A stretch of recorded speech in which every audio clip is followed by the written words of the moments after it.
मध्य प्रदेश विधानसभा चुनावों के नतीजे जारी होने में महज कुछ ही दिन बाकी हैं। 3 दिसंबर को साफ हो जाएगा कि एमपी की जनता की पसंद कौन है और किसे मध्य प्रदेश की सत्ता की चाबी हासिल होगी। मध्य प्रदेश विधानसभा चुनाव 2023 में बीजेपी के कई दिग्गज नेताओं की साख दांव पर है।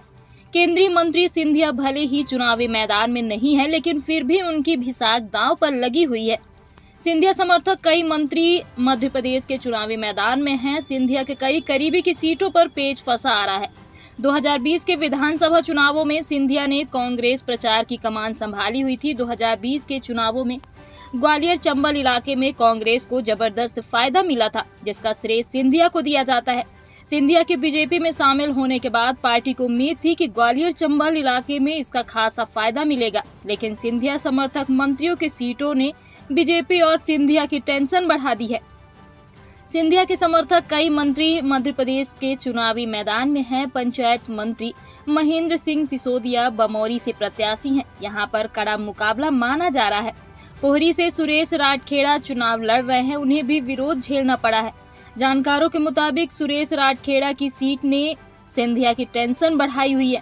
गोविंद सिंह राजपूत सुर्खी से प्रत्याशी हैं। सुर्खी का चुनाव भी टक्कर है, हालांकि अगर आकलन के मुताबिक उनकी स्थिति मजबूत है। सिंधिया के सबसे बड़े समर्थकों में शामिल इमरती देवी के साथ भी दांव पर है। पूर्व मंत्री इमरती देवी डबरा से प्रत्याशी हैं। उनका मुकाबला उनके समधी सुरेश राजे से है।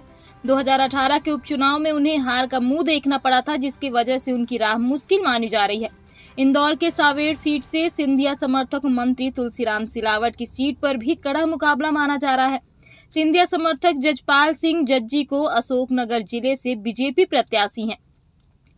वो पहले कांग्रेस के टिकट पर चुनाव लड़ चुके हैं। जज्जी को भी कड़ी टक्कर मिल रही है। सिंधिया के कई करीबी नेताओं की सीटों पर पेच फंसा आ रहा है। सिंधिया ने अपने समर्थकों के लिए जोर शोर से प्रचार किया। चुनावों के दौरान वे अलग अंदाज में थे और फुल एक्शन मोड में नजर आए। माना जा रहा है कि इन मंत्रियों की जीत हार का असर सिंधिया की साख पर भी पड़ेगा।